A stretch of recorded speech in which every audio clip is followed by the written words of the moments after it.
Welcome to Learn and Talk English.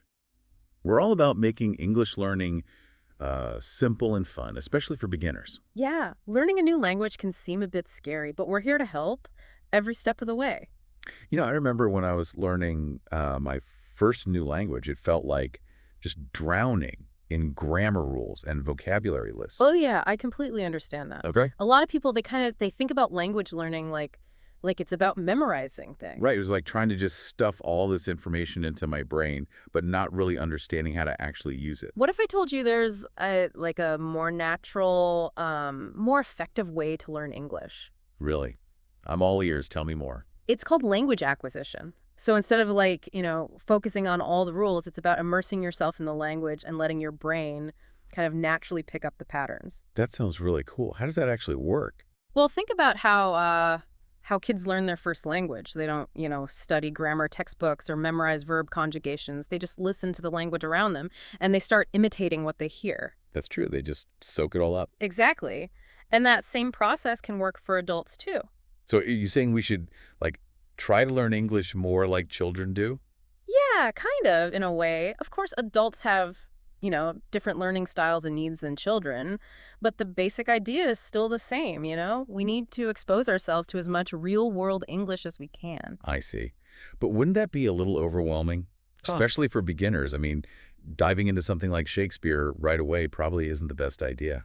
You're absolutely right. The key is to find what we call comprehensible input. That just means finding English content that you can mostly understand, even if you don't know every single word. So it's kind of like finding the right stepping stones to gradually build our skills. Exactly. So when you're starting out, visual aids can be super helpful. Things like children's cartoons with clear pictures or simple videos that use a lot of gestures. So instead of starting with like a really dense novel, maybe try watching a fun animated movie. Exactly. And then as you get better, you can gradually, move on to more challenging stuff like children's books, graphic novels, or even podcasts designed for English learners. The key is to always challenge yourself a bit, but not so much that you feel completely lost. Got it. That makes a lot of sense. But even with this comprehensible input, wouldn't it get kind of boring after a while? I mean, nobody wants to watch kids' cartoons forever. You're right. You're right. The content definitely needs to be engaging, to keep you motivated. Think about your hobbies and what you're interested in. Do you love music? Find some English songs that you enjoy and sing along. Are you a movie buff? Watch English films with subtitles? Into cooking? Find some English language recipes and try them out. Wow, I never thought about it like that. It's about finding ways to make English part of the things we already love doing. Exactly. The more you kind of surround yourself with the language, the faster you'll progress. It's kind of like, immersing yourself in a new culture, right? Cool. The more you experience it, the more you'll understand it. Hmm. But what about grammar? Don't we need to learn all those rules so we can speak correctly? Well, grammar is important, but it shouldn't be your main focus, especially in the beginning. It's like this, imagine you're trying to learn to play the piano. You wouldn't spend all your time just studying music theory without even touching the keys, right? That would be super frustrating. Exactly. Same goes for languages. The best way to learn grammar is through experience. So as you listen to and read more English, your brain will naturally start to pick up on the patterns. So it's more about like developing an intuition for the language rather than just memorizing a bunch of rules. Precisely. And don't be afraid to make mistakes. I mean, everybody makes mistakes when they're learning something new. That's part of the process. Yeah, that's good to hear. So instead of getting all caught up in grammar books, we should just jump in and start experiencing the language. Absolutely. The more you expose yourself to, real world English, the quicker you'll get fluent. And remember, the key is consistency. Even short bursts of daily exposure will make a huge difference over time. This is all starting to click now. But speaking of like technology, I've heard a lot about how artificial intelligence is changing language learning. What are your thoughts on that? Oh, AI definitely has the potential to completely change, the way we learn languages, but we're still in the early stages. So there are some really exciting possibilities, but also some challenges, right? Exactly. Some of the AI-powered tools out there are incredibly helpful, especially for things like, learning new words and practicing your pronunciation. That makes sense. They can give you personalized feedback and track your progress in a way that you can't really do with traditional methods. Yeah, exactly. But we need to be careful about how we use these tools. How do you mean? Well, you see, some AI programs still rely a lot on just memorizing things and doing drills, which, as we've been talking about, aren't the most effective ways to become fluent.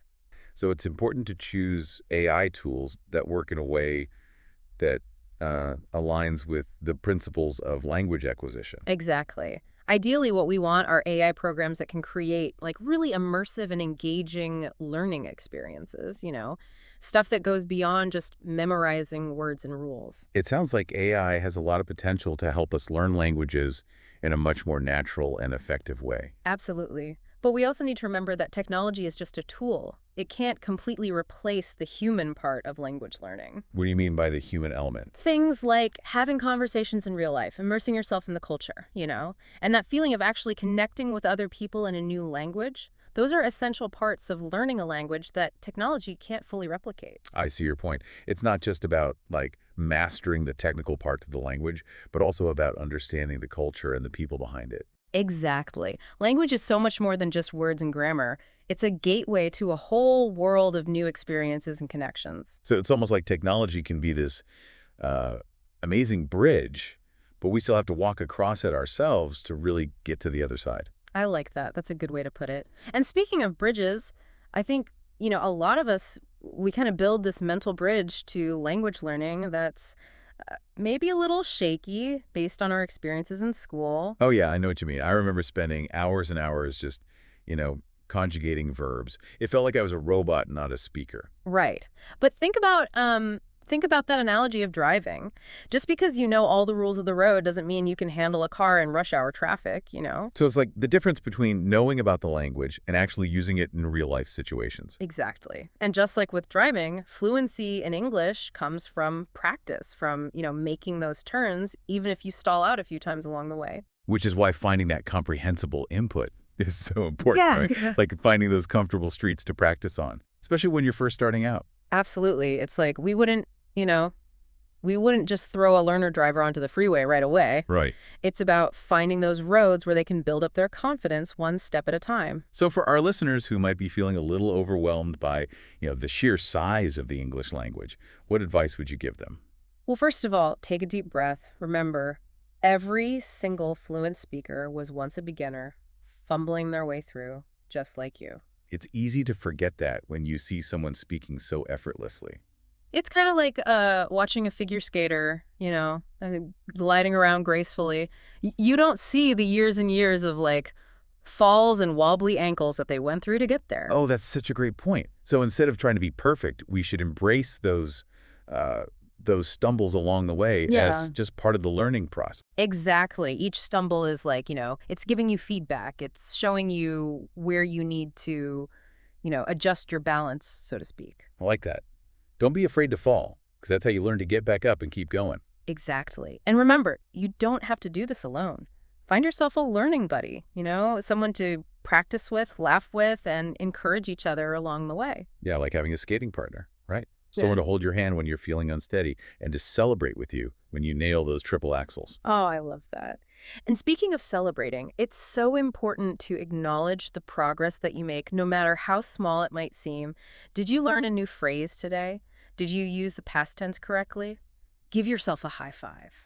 Yeah, those little victories can really help keep us motivated, especially when we hit those inevitable plateaus that everyone goes through. Absolutely. It's like leveling up in a game, right? Every achievement, every milestone keeps you engaged and makes you want to keep going to reach that next level. So instead of getting discouraged when we don't, become fluent overnight, we should focus on those smaller wins that add up over time. Exactly. Celebrate those new vocabulary words, those smoother conversations. Each one is bringing you closer to your goal.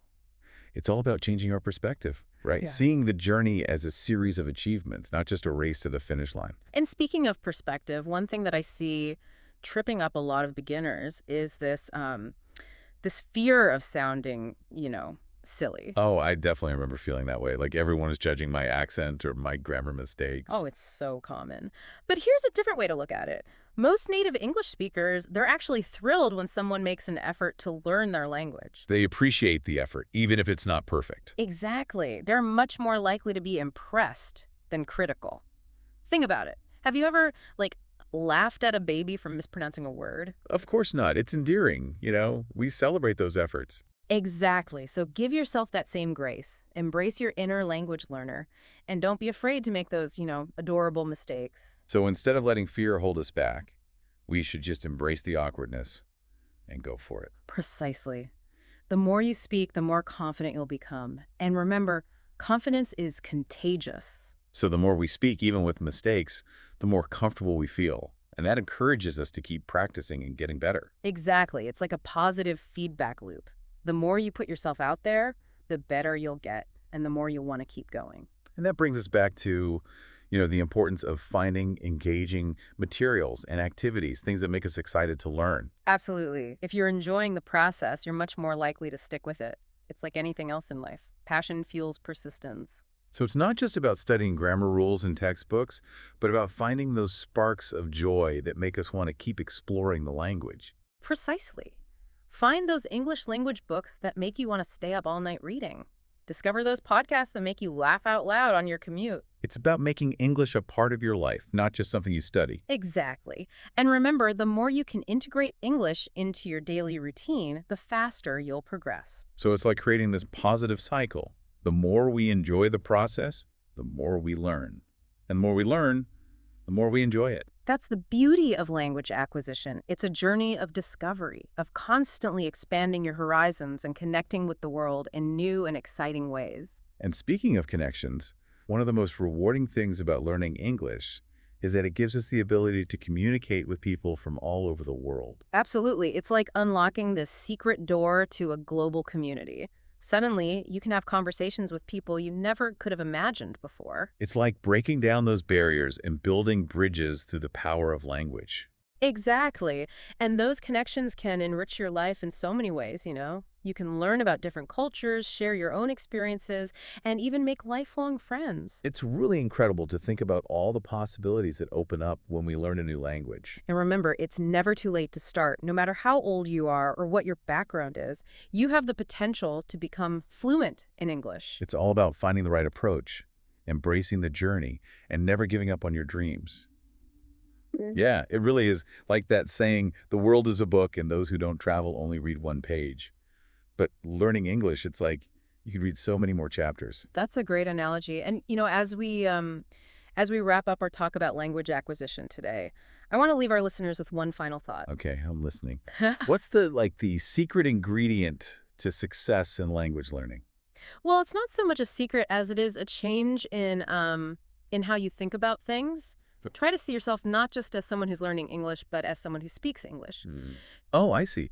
So even if we're just starting out, we should try to think of ourselves as someone who can already communicate in English. Exactly. It's kind of like when you try on a new outfit for the first time, it might feel a little weird at first, but the more you wear it, the more comfortable and confident you become. I get it. It's about owning it even when it feels awkward in the beginning. Right. Because remember, even the most fluent speakers, they all started somewhere. They stumbled, they made mistakes, but they just kept speaking, and that's how they got to where they are now. So it's not about waiting until we feel ready to speak. It's more about just jumping in and learning by doing. Exactly. And remember, practice doesn't have to mean like formal lessons or anything like that. It can be as simple as just talking to yourself in English, describing your day, or even having conversations in your head. So even if we don't have someone to practice with, we can still work on our speaking skills and build up our confidence just by using the language in our own way. That's right. And the more you do that, the more natural and comfortable it'll start to feel. It's kind of like exercising a muscle, right? Yeah. The more we use it, the stronger it gets. Exactly. And just like with exercise, the key is to be consistent. Even just a few minutes of speaking practice each day will add up over time. So instead of feeling like we have to study for hours and hours, we can just focus on making speaking practice a regular part of our day, even if it's just for a few minutes. Yeah, exactly. Make it a habit, like brushing your teeth or checking your email.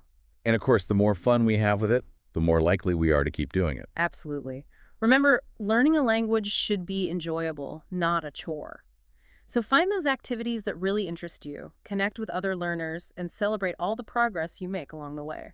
And to everyone listening out there, remember that you can become fluent in English. It's not some magical ability that only certain people have. It's a skill. And anyone can learn it if they have the right approach, the dedication, and a positive attitude.